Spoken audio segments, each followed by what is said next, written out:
नमस्कार माझ्या प्रिय सखींनो, कसे आहात? मजेत ना? मी रीता भालेराव तुमचं माझ्या चॅनलमध्ये स्वागत करीत आहे। आज आपण बनवूया रबडी, ज्यासाठी मी फुल क्रीम दूध घेतले आहे ते 1 लिटर। हे 2 ते 3 लोकांपुरता भरपूर होईल। तुम्हाला जर जास्तीच्या लोकांसाठी बनवायचं असेल त्याप्रमाणे तुम्ही दूध वाढवून घेऊ शकता। आता आपण काय करूया, आधी दूधचे गाळून घेऊया, जेणेकरून त्यात जर काही बारीक असे काही कचरे असेल किंवा काही असेल तर ते घाण तर ते निघून जाईल। त्यामुळे आधी मी दूध गाळून घेते।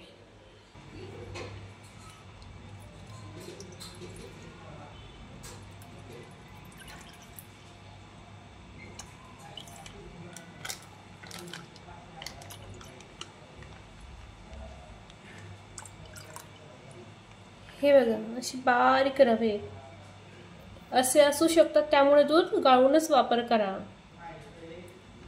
आपलं दुसरं पाकिटही आपण गाळून घेऊया। हे फुल क्रीम दूध आहे।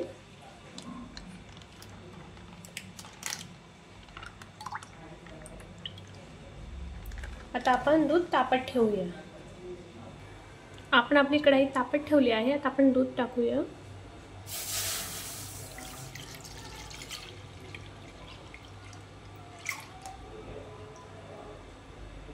आपल्याला दूध छान मंद आचेवर सुरुवातीला तापवायचं आहे, नंतर आपण आपल्या गॅसचा फ्लो मोठा करून घेऊया।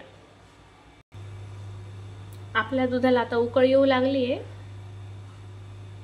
आपण याला मंद आचेवर 10 ते 15 मिनिटं उकळू देऊया। त्यानंतर मी गॅसची फ्लेम ही वाढवून देईन। सुरुवातीला मंद आचेवर दूध शिजू द्यायचं।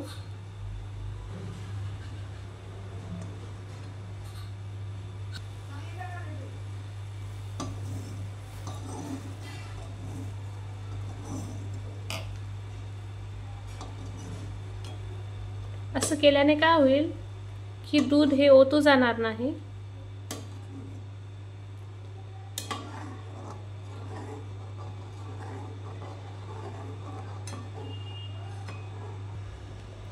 आपलं दूध जसे जसं मंद आचेवर शिजेल ना, त्याला अशी हलकीशी पापडी येत जाईल। ही पापडी आपल्याला काय करायची आहे, अशी थोडी साईडला आपल्याला अशी करून घ्यायची, साईडला लावून घ्यायची। पुन्हा पापडी येऊ द्यायची आहे। मंद आचेवर केल्याने काय होते की पापडीची जी लेयर आहे ना, ती थोडी जाड येते। त्यामुळे असं करत राहायचं।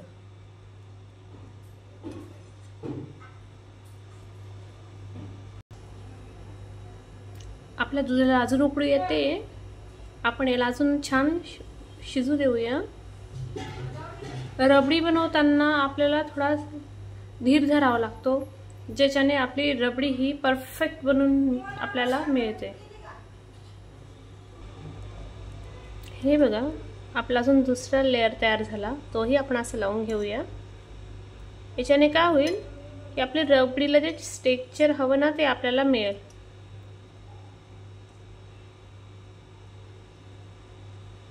आपण अजून हिला छान उकळी येऊ देऊया। आपण आधीची क्रिया पुन्हा करूया।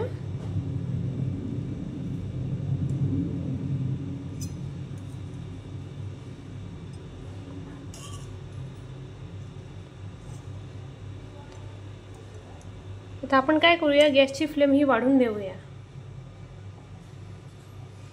आता आपलं दूध हे लवकर शिजेल। मग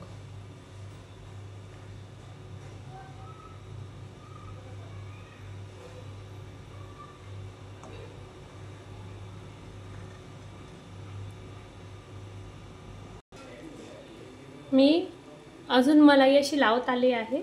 हे बघा, अशी मलाई येत जाईल। पुन्हा अशी काढून साईडने अशी लावून घ्यायची।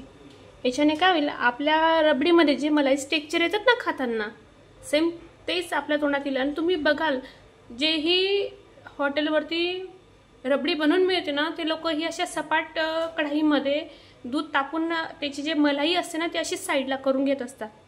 त्याच्याने काय होतं, अशी पापडी दुधाची जी मलाई येते ना आपल्या तोंडात, ती यामुळेच येते। हे बघा, असं जसं जसं दूध तापत जाईल ना, तशी तशी तुमची ही पापडी ही तयार होत जाईल। जी तुम्ही सोप्या पद्धतीने बाजूला काढू शकाल। आपलं दूध जेव्हा पूर्ण मलाईचं स्ट्रक्चर तयार होईल ना, त्या टायमाला आपण ही पूर्ण मलाई काढून या दुधामध्ये ॲड करूया।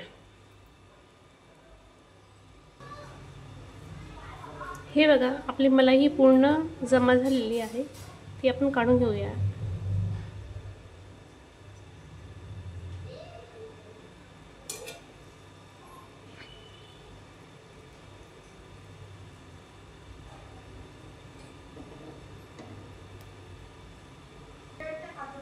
आपलं दूध आता अर्ध्याच्या वरती हे उकळून झालेलं आहे। आता आपण यात काय करूया, वेलची पावडर ॲड करूया, थोडं जायफळ। याच्याने काय होईल, रबडीला अजून छान चव येईल। वेलची पावडर घालायचं विसरू नका।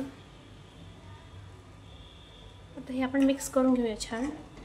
आता आपल्याला मलाई नाही काढायची, आता आपल्याला हे दूध छान आटून घ्यायचं आहे। आपलं दूध छान आटून झालंय। आता आपण त्यात साखर टाकूया। मी ही 1 वाटी साखर घेतली आहे। तुम्हाला जर शुगर असेल ना, तर प्लीज साखरचा वापर न करता तुम्ही शुगर फ्रीच्या गोळ्या यूज करत असला किंवा इतर काही प्रोडक्ट यूज करत असाल तर त्यांचा वापर करावा। साखर तुम्ही प्लीज टाकू नका। तर साखर आपण छान वितळून घेऊया।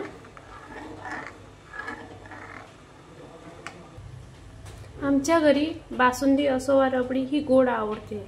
जर तुमच्या घरी जर गोड आवडत नसेल तर तुम्ही साखरेचं प्रमाण हे कमी करू शकता। आता आपण काय करूया, आपली रबडी छान शिजते ना, आपण आता हे जे मलाई आहे ना ती यात ॲड करूया। गॅस मंद।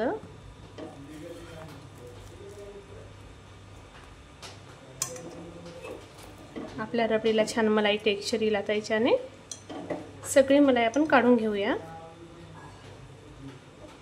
अगदी बाजारात मिळते ना तशी आपली मलाई तयार होईल।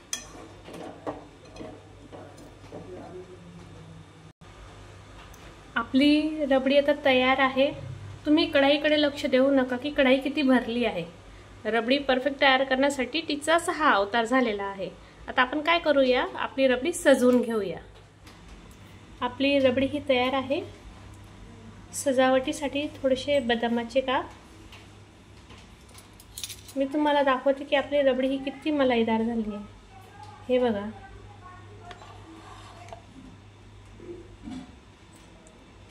हिला जर तुम्ही फ्रीजमध्ये ठेवली ना अर्धा तास तर ही अजून छान सेट होऊन जाईल। तुम्हाला जर माझी रेसिपी आवडली असेल तर लाईक, शेअर आणि कमेंट्स करायला विसरू नका।